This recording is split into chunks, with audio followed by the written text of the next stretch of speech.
Bienvenue sur le podcast du site media24.fr, le média indépendant d'information sur l'économie, l'environnement et les sciences. Je suis l'animatrice de cette discussion. Et je suis le spécialiste des sciences invité aujourd'hui. Bonjour. Bonjour. Alors aujourd'hui, on va se pencher sur une collaboration technologique assez pointue entre Singapour et Airbus. Oui, tout à fait. Il s'agit de faire travailler ensemble un hélicoptère piloté, le H225, et puis un drone, le Flexrotor. On entend parler de coopération homme-machine en vol. C'est ça. Le terme technique, c'est crewed-uncrewed teaming. D'accord. Alors essayons de décrypter un peu ce que ça implique. C'est quoi l'idée principale derrière ce partenariat ? L'objectif premier, c'est vraiment d'améliorer la performance, l'efficacité des missions. Comment ça ? Imaginez un équipage d'hélico qui pourrait envoyer, disons, des yeux et des oreilles explorer une zone un peu dangereuse, sans y aller lui-même, quoi. Ah oui, je vois. C'est ça l'idée. On combine l'intelligence humaine, l'expérience de l'équipage, avec les capacités d'un drone qui, lui, est autonome. Donc c'est pas juste un accessoire en plus, c'est vraiment une nouvelle manière de travailler. Exactement. C'est une intégration. Le système qui gère ça, il s'appelle H-Teaming. H-Teaming, d'accord. Et c'est pas juste un logiciel, hein. C'est une solution complète intégrée à l'hélico, au H225M.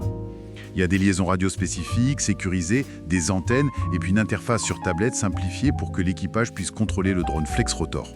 Simple à utiliser donc. L'idée, c'est ça.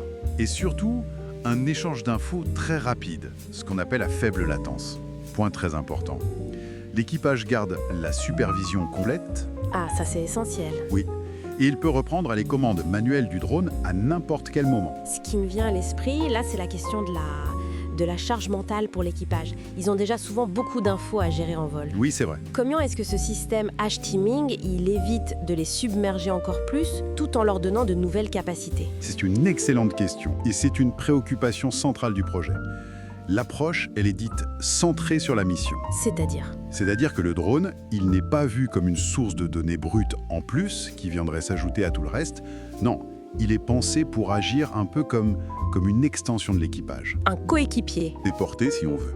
Il peut faire une reconnaissance discrète, servir de relais radio si les communications sont difficiles, cartographier un site très vite, ou même aider à guider un appui au sol. Et l'interface, elle l'aide à gérer ça ? Oui, l'interface est conçue pour filtrer l'information, pour présenter ce qui est utile au bon moment, pour aider à la décision sans saturer l'opérateur. C'est ce qu'on appelle améliorer la conscience de situation, mais sans augmenter la charge cognitive.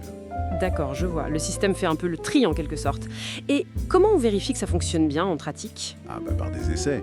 Des essais très concrets qui simulent des scénarios de mission réelle. Comme quoi par exemple ? Recherche de survivants après une catastrophe, extraction de personnel en zone hostile, appui tactique, ce genre de choses.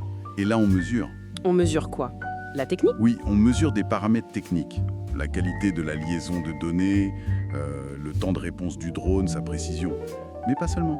On évalue aussi, avec des méthodes spécifiques, la charge cognitive ressentie par les pilotes. Ah oui, c'est intéressant ça. L'objectif, c'est vraiment de documenter un gain opérationnel réel, de prouver que cette collaboration homme-drone, elle apporte un vrai plus, pas juste de la complexité en plus. Il ne s'agit pas de remplacer l'humain. Non, bien sûr. Et le choix de cet hélicoptère, le H225M, et de ce drone, le Flexrotor, il y a des raisons particulières ? Oui, alors le H225M, c'est une plateforme qui a fait ses preuves, elle est très polyvalente. Surtout, elle a une architecture avionique numérique, moderne, ce qui facilite l'intégration de nouveaux systèmes comme H-Teaming. C'est plus simple d'ajouter des choses. Voilà. Quant au Flexrotor, il est intéressant parce qu'il décolle et atterrit verticalement, comme un hélico, donc pas besoin de piste.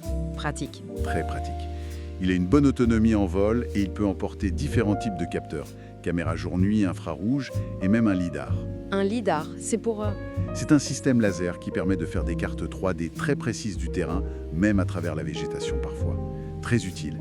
Et sa vitesse est compatible avec celle de l'hélicoporteur.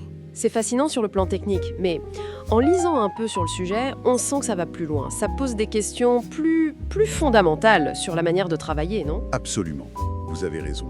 Au-delà de la pure technologie, ce projet touche au principe même des opérations de demain. C'est-à-dire ? Mais comment on répartit au mieux les tâches entre l'humain et la machine autonome ? Qui fait quoi ? Comment on gère la prise de décision, surtout dans l'urgence ? Et puis la question de la confiance. La confiance dans l'algorithme. Exactement. Quelle confiance on accorde à ce qui pilote le drone ? Ces essais, justement, c'est un moyen formidable d'aborder ces questions qu'on appelle doctrinales, pas juste en théorie. mais sur le terrain. En regardant comment ça se passe vraiment. Oui, en observant comment les équipages interagissent avec la machine. C'est pour ça que c'est un travail pluridisciplinaire. Il y a des ingénieurs, bien sûr, mais aussi des ergonomes, des analyses du comportement humain. On voit donc se profiler une évolution où l'humain et la machine deviennent des partenaires en quelque sorte. C'est tout à fait ça. On va vers une collaboration plus étroite. La technologie ne vient pas remplacer l'humain, mais vraiment augmenter ses capacités.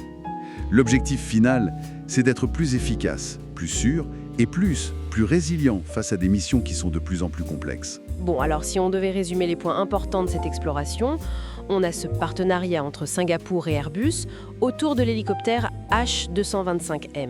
C'est ça.